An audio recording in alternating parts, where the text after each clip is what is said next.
For many people, King has become less of a human being and more a source of quotes and something of a saint, and this really won't do. A pedestal is no place to put a great man's legacy, so this tribute is not intended to be quite as sanctimonious as many of those have become. Number 10. King equals litigious. While the I Have a Dream speech has been quoted for some rather crass purposes by a certain tech company, during its own time it was exploited in even worse ways. 20th Century Fox in 1963 released an album of the speech without so much as notifying the King estate. King sued the album out of circulation. Ever since, the King estate has been very litigious in this regard. They have sued, among others, USA Today for reprinting the speech in full and CBS when it attempted to rebroadcast the very footage that they had shot in the first place. They even filed suit against PBS for naming a documentary series Eye on the Prize. Number 9. Bayard Rustin. One of the people most often cited as an influence on King was Bayard Rustin. Indeed, he was directly involved with organizing the March on Washington and during the Montgomery bus boycotts. But in 1955, Bayard had been arrested for having consensual sex with 2 other men. To King's credit, he did not distance himself from the activist in spite of his potentially extremely damaging reputation. Number 8. The Lesser Angels.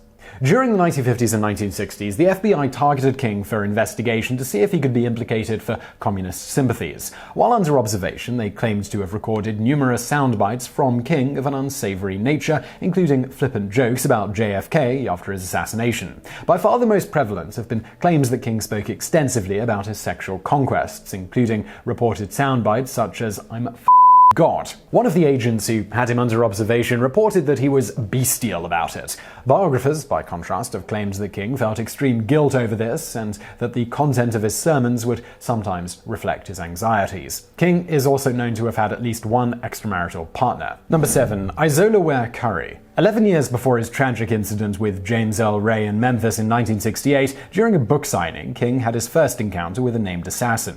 Curry was a mentally disturbed black woman that stabbed King in the chest and very nearly killed him. This would have been a disaster for civil rights, and surprisingly, it's hardly ever mentioned. Number 6. The most violent protest. The event the King described as the most violent protest I have ever seen didn't take place in the South like you would expect, but rather in Chicago. During a 1966 demonstration, King was struck in the head by a brick. King continued the march he was partaking in, but cancelled other demonstrations for safety reasons. Who had already had his house bombed, so that should give you an idea of the people that he encountered there. Number 5. Delivered one of the best anti-Vietnam War speeches. In 1967, King alienated many by making his anti-war sentiments known in a speech now known as Why I Oppose the War in Vietnam.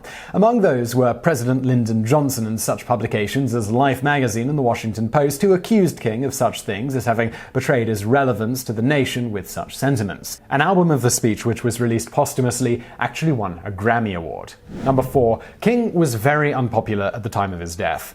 In addition to his then extremely unpopular stance on the Vietnam War, King, in the mid to late 60s, became more passionate about class discrimination, including a highly controversial plan to provide the disadvantaged citizens of all races and creeds $50 billion over a 10-year period. Conspiracy theorists often say that his death was actually a government plot to stop his planned peace march on the Capitol, the sort of thing that would make him seem less like a crusader and more like a dangerous subversive. In 1968, he only had an approval rating of 30%.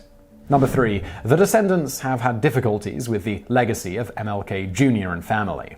King's children have been heavily criticized for how they have carried on the family name. Because of the lack of proper will and testament on King's part, his children have been suing each other for years and years. This was first reported in the news after the King family sold thousands of his documents, mostly handwritten, to the Atlanta Morehouse College for $32 million.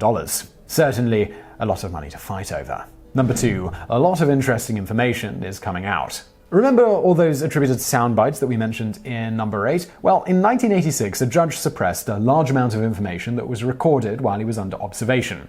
Given that the file in question contains roughly 17,000 pages of information, there just has to be something breathtaking that some very diligent scholar is going to dig out of there. And, well, we're going to learn all about that when the document becomes available in 2027. Number 1. Posthumous singing career. So far this video has been a bit on the negative side, so let's finish it off with something fun. A collection of internet comedians, we're going to link to the videos in the description, remixed King's best-known speeches into songs. The King estate being as litigious as we mentioned previously, the best known ones by the musical group have been taken down but also replaced by videos posted by fans. Whatever your tolerance for using autotune for music, they are definitely worth a sampling, if only if it helps us remember how evocative his speeches were. So I really hope you enjoyed that video. If you did, please do hit that thumbs up button below. Don't forget to subscribe. Brand new videos every day of the week.